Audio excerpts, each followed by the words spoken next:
Developing tonight, a man from Fort Smith has been arrested after allegedly stabbing and killing his husband with screwdrivers. Investigators responded to a wooded area in Crawford County and found a man lying on the ground. 2 Phillips head screwdrivers were also found near his body.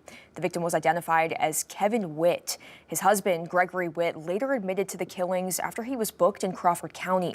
Gregory Whitt is being held on a $1 million bond for first-degree murder. You can read the full details about it on our website, 5newsonline.com. Well, new tonight, State Senator Brian King is pushing to halt payments to the California company managing the Franklin County Prison Project after he says they've refused to answer any questions. He argues the state needs more accountability before taxpayer dollars continue to fund the project.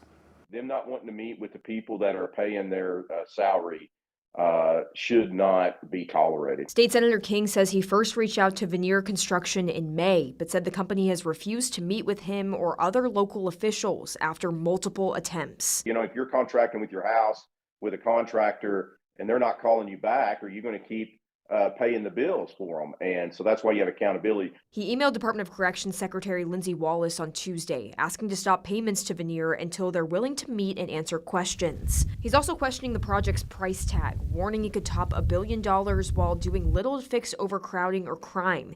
He says the state should be looking at better ways to address the root of the problem. We're going to have to find better solutions to lower the crime, lower incarceration rates, and make it where prisons are empty. That's the best policy for Arkansans, not this $1.5 billion boondoggle that's only going to profit these California consultants and Joe Porfirio and this governor and certain legislators that are getting huge contributions out of it. More than 1,200 people have signed a petition opposing the prison project, calling for a formal investigation into its costs and transparency. That petition is now on the agenda for the Joint Performance Review Committee, set to meet September 9th. We reached out to Veneer for comment, but haven't heard back yet. Well, 4 weeks after the devastating double homicide at Devil's Den, a restaurant at the heart of the park has finally reopened. Ridge Runner Cafe temporarily shut its doors on August 4th due to the trails being closed. Chef Justin Eaton says with the minimal activity, he couldn't justify keeping the business running at the time. On July 26th, Clinton and Kristen Brink were stabbed to death while hiking with their 2 young daughters, leading to the trail's closure. Most of those trails reopened this week. Well, NBA champion and Fort Smith native Isaiah Joe returned to his hometown today, not just for a visit, but to inspire the next generation. 5 News reporter Bo Russell was at the camp and spoke with the OKC Thunder point guard. Yeah, so today we're going on year 2 of my camp here in Fort Smith. Today's camp, hosted by the Isaiah Joe Family Foundation, is for the benefit of the Fort Kids Children's Museum. Fort Kids, a nonprofit, is on a mission to build a children's museum on the riverfront, focusing on hands-on exhibits to foster skills in science, technology, and math. We really think that this partnership with Isaiah Joe, it's about inspiring all kids, not just some kids, but all kids. The event, which has grown since last year, has received a lot of community support. We have coaches from all over the country, Isaiah's team coming in to help lead our expert sessions of skills and drills and shooting competitions. I asked Isaiah what it meant to be back at his alma mater high school, and if he ever imagined when he was in high school that he would one day be leading a camp as an NBA champion. Never would have imagined, NBA champion, especially at that time. I was just trying to make it to college whenever I was here, and so to now come back as an NBA champion, being able to put on a camp like this for the community that's made me the person that I am today, it truly means a lot. Joe says the camp is about more than just basketball. It's a way to inspire dreams beyond the court. When it's all said and done, I give a lot of these kids hopes, and then get them a step closer to their dream, whatever that may be, whether it's basketball or anything else. Just let them know that anything's possible. Joe says that putting on the camp was a no-brainer. It's a very easy question when people ask me before I started this, do you want to do a camp or something to give back to the community? It was without hesitation, yes. In Fort Smith, covering news where you live, I'm Bo Russell, 5 News. Today's camp raised $30,000 for the Fort Kids Museum.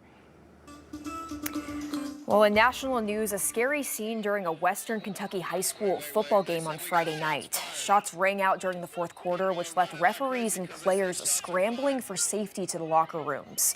One adult was shot and was airlifted to the hospital in Nashville. The Graves County School District said all students are safe and accounted for.